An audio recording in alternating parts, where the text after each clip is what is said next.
Welcome to NFL News Today, fan. If you're a passionate football fan, you're in the right place. Our channel is dedicated to bringing you the latest updates, in-depth analysis, and expert opinions on everything happening in the NFL. Today, we dive into one of the most intriguing storylines of the offseason, the future of San Francisco 49ers wide receiver Brandon Aiyuk. Aiyuk's situation has sparked debates among fans and experts alike, with many wondering where he'll land next season and what that could mean for his career. Brandon Aiyuk's future has become a hot topic of discussion as the NFL offseason progresses. With rumors swirling about a potential trade to the Pittsburgh Steelers, fans and analysts are speculating on what would be the best move for the talented wide receiver. Colin Cowherd, a well-known voice in sports media, recently weighed in on the situation during an episode of The Herd. Cowherd presented Aiyuk with a stark choice: stay with the San Francisco 49ers, where he'll have more opportunities to win games and possibly play in the postseason, or move to the Pittsburgh Steelers, where the financial rewards could be greater. "You're going to get open more often and win more games in San Francisco," Cowherd said. "But you're going to get more money in Pittsburgh. Either choice is fine. Do you want to be playing in games in January and February, or watching on TV?" This comment highlights the difficult decision Aiyuk faces.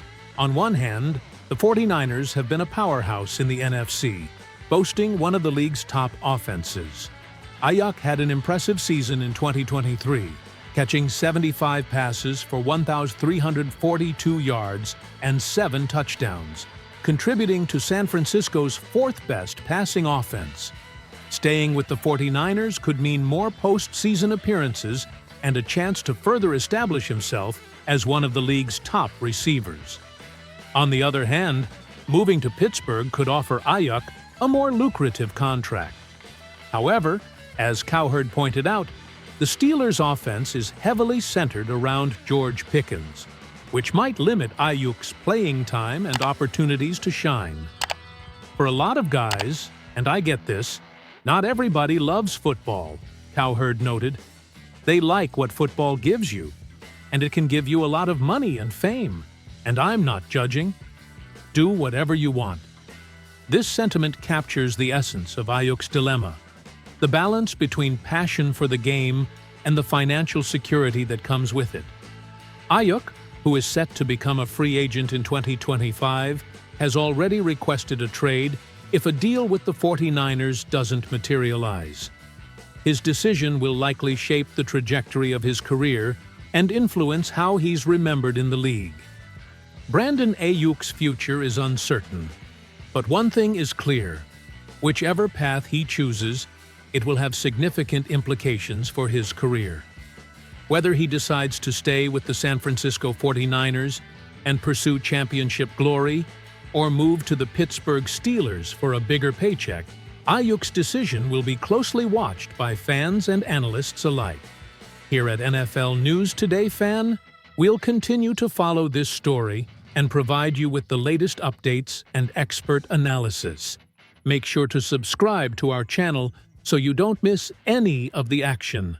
In place, sources say if San Francisco gives the final sign-off, it's done.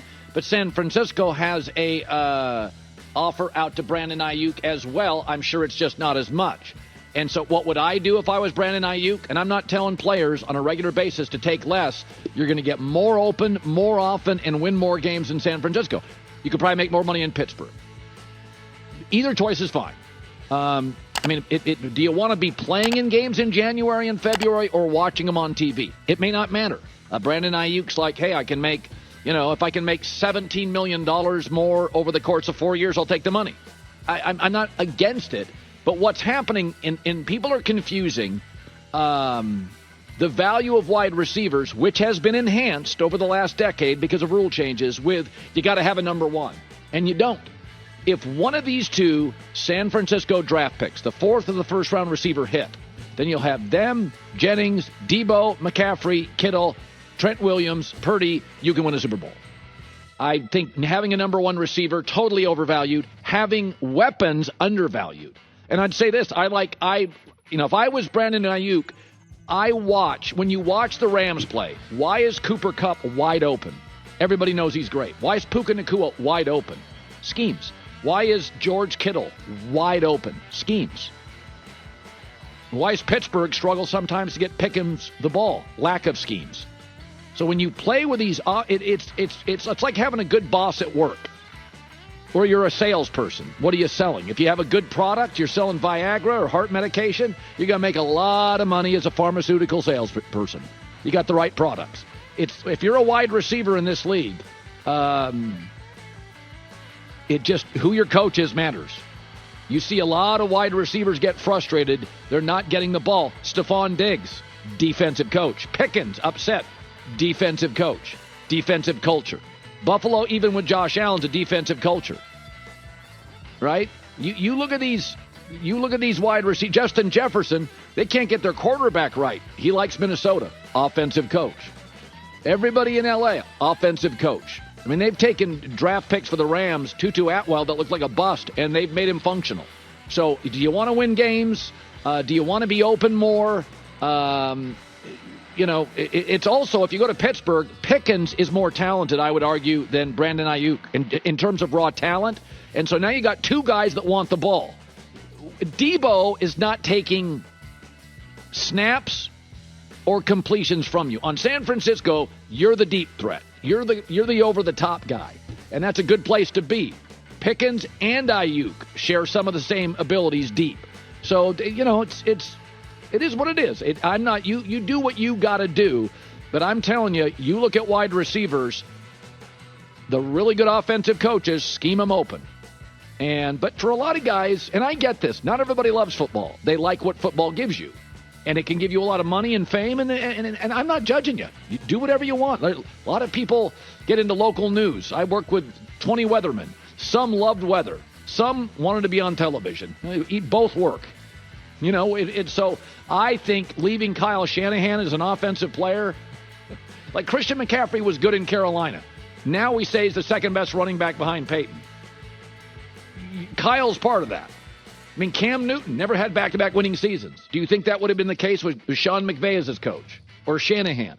So that stuff matters. I've said before, in our business, don't chase money. Once you get older, take everything you can get, but there's a lot of money. Find good management. That's rare. Finding a great offensive coach, Andy Reid, Shanahan, McVay, who can elevate everybody on the offensive roster. There's just not many of those guys, man. Sean Payton, there's like 6 in the league. Shane Steichen. Every quarterback's his best with Shane Steichen. He leaves. Now we're not even sure if Jalen Hurts is the guy.